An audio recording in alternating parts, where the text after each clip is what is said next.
జిల్లా ఏజెన్సీలో 48 గంటల పాటు బంద్ కొనసాగుతుంది.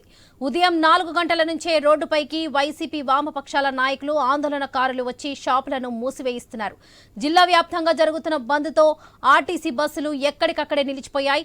జిల్లాలో ఆర్టీసీ బస్సులన్నీ డిపోలకే పరిమితమయ్యాయి. బస్సులు తిరగకపోవడంతో ప్రజలు తీవ్ర ఇబ్బందులు పడుతున్నారు. జిల్లాలో షాపులు, మీ సేవా కేంద్రాలు, బ్యాంకులు మూతపడ్డాయి. బంద్ ప్రభావంతో వీధులు నిర్మానుష్యంగా మారాయి. అవాంఛనీయ సంఘటనలు జరగకుండా పోలీసులు బందోబస్తు ఏర్పాటు చేశారు.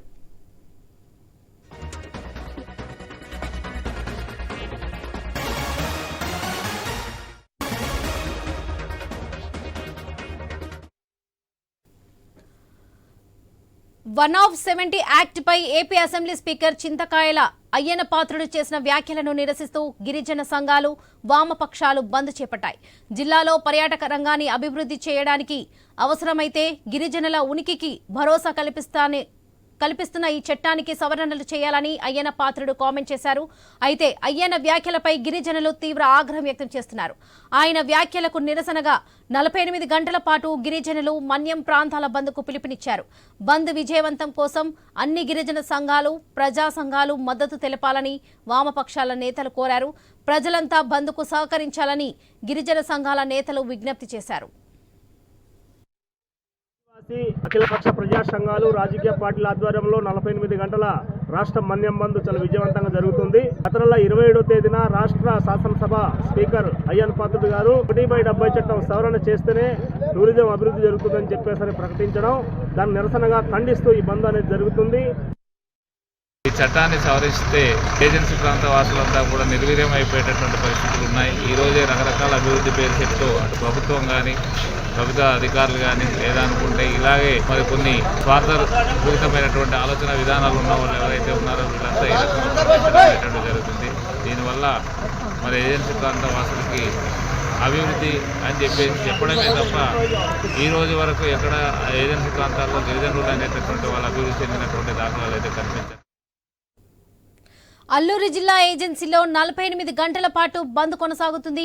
ఉదయం 4 గంటల నుంచే రోడ్డుపైకి వైసీపీ వామపక్షాల నాయకులు, ఆందోళనకారులు వచ్చి షాపులను మూసివేయిస్తున్నారు.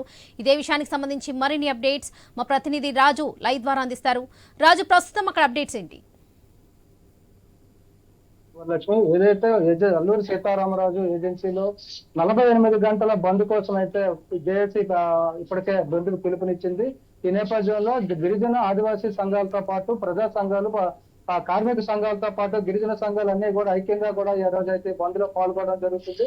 ఉదయం 5 గంటల నుంచే రోడ్ల మీదకి వచ్చినటువంటి గిరిజన సంఘాల నాయకులు, ప్రజా సంఘాల నాయకులు కూడా ఆర్టీసీ బస్సులు బయటకు వెళ్లకుండా అడ్డుకోవడం జరిగింది. అదేవిధంగా ఇప్పటికే స్వచ్ఛందంగా కూడా అల్లూరి సీతారామరాజు జిల్లా వ్యాప్తంగా ఉన్నటువంటి ప్రభుత్వ పాఠశాలలో, కళాశాలకు అయితే స్వచ్ఛందంగా సెలవు ప్రకటించడం జరిగింది. మరోవైపు వ్యాపారులు కూడా, స్థానికంగా ఉన్నటువంటి వ్యాపారులు, అదేవిధంగా వాణిజ్య సంస్థలు కూడా మూతపడ్డాయి. ఇప్పుడు పర్యాటకులతో కలకలలాడేటువంటి ఏదైతే అరకు, పాడేరు, లంబసింగి ఏజెన్సీలు ఏవైతే ఉన్నాయో ఈ ప్రాంతం అంతా కూడా ఈ రోజు నిర్మానుష్యంగా మారింది. ఈ రోజు నుంచి రేపటి వరకు దాదాపు 48 గంటల పాటు, 2 రోజుల పాటు అయితే ఈ బంద్ కొనసాగే అవకాశాలు ఉన్నాయి. దీనికోసం ఇప్పటికే గత కొద్ది రోజుల క్రితమే ప్రకటన వెలువరించడంతో పాటు అందరినీ కూడా స్వచ్ఛందంగా బంద్ లో పాల్గొనాలని చెప్పి జేఏసీ పిలుపునిచ్చిన నేపథ్యంలో స్వచ్ఛందంగా బంద్ అయితే కొనసాగుతుందని చెప్పుకోవచ్చు. ఉదయం 5 గంటలు కూడా రోడ్డు కూడా నిర్మానుష్యంగా మారాయి.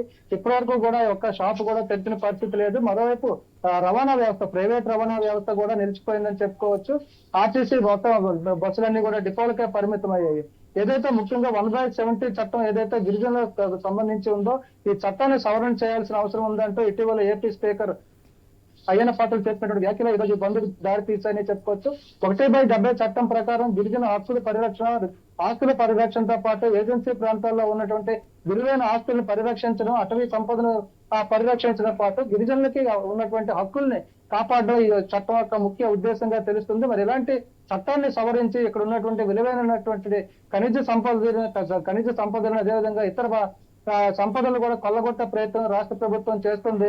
దీన్ని తీవ్రంగా ఖండిస్తున్నామంటూ కూడా గిరిజన సంఘాలు అయితే ఈ రోజు ఆగ్రహం వ్యక్తం చేస్తూ బంధుకు పిలిపించిన నేపథ్యంలో ఇటు విశాఖపట్నం బోర్డర్ దగ్గర నుంచి ఉన్నటువంటి చిలకలగడ్డ దగ్గర నుంచి అటువైపు చింతూరు మండలం వరకు కూడా ఉన్నటువంటి అరకు, పాడేరు, లంపింగి, చింతపల్లి, చిత్తూరు, అనంతగిరి, బొర్రగోళ్ళు ఈ ప్రాంతాలన్నీ కూడా బంద్లో పాల్గొనడం జరుగుతుంది. దీంతో ప్రజలంతా కూడా ఆ ఇళ్లకే పరిమితం కావాల్సిన పరిస్థితి కనిపిస్తుంది. ఎందుకంటే పూర్తిగా రవాణా వ్యవస్థ కూడా నిలిచిపోవడంతో ఎక్కడికి కూడా వెళ్లాలన్నా కూడా అవకాశం లేదు. దాంతో స్థానికంగా ఉన్నటువంటి ప్రజలందరూ కూడా ఇళ్లకే